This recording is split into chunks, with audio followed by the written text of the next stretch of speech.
Gusto mong yumaman agad, anong profesyon ang dapat mong kunin? Police, Bureau of Fire Protection. Teacher.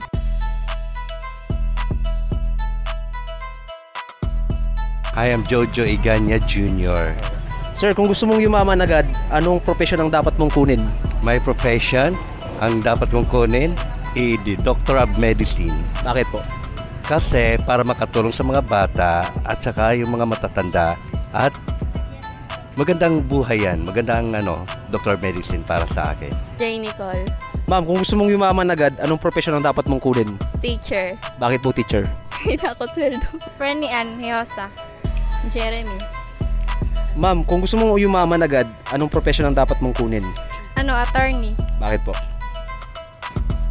Kung sa malaki ang sahod. Makakatulong sa kapwa. Malaking sahod.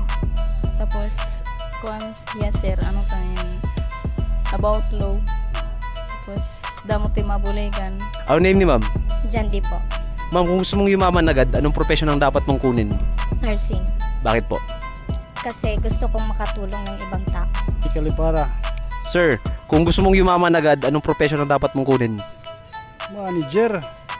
Bakit? Para ako lang parang sugo. Marigo ka parang sugalo. Oh, God. Parang inari ko na di rin nagsusugo. Mga pera at sahod ko, anit mga manager. Floor manager ano?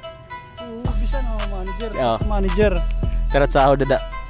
Mga kantidad ng mga 150,000 para kita rumiko da yun. Ito.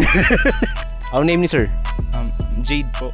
Sir Jade, kung gusto mong yumaman agad, anong profesyon ang dapat mong kunin? Para po ako, feel ko yun, marine course or marine related na mga course. Bakit po? Like, usa ka sampanim, dako dayon tim makukuha. Especially kung hitaas na tim ranggo. Like, almost 500 a month or kada sampa. Usaya Muliano po. Sir, kung gusto mong yumaman agad, anong profesyon ang dapat mong kunin? Bureau of Fire Protection. Bakit po? Wala lang, gusto ko lang yung profession na ganun. My name is Rayonel. Sir, kung gusto mong yumaman agad, anong profesyon ang dapat mong gawin? Ay, anong dapat mong kunin? Police. Bakit po?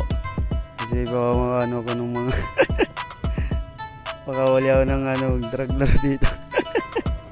Yayaman kapag nakauli ka ng drug lord. Oo. Magaling. Andre. Sir Andre, kung gusto mong yumaman agad, anong profesyon ang dapat mong kunin? Police. Bakit po? Mo pa yung profession kay makakakwarta ka dahil kay bisan pala na training ka pala or ada ka pala serbisyo nga bago, may damo na makukuha nga benefits or mga sweldo nga ababi ang siyempre yan ang panahon police dakot iya sweldo yan so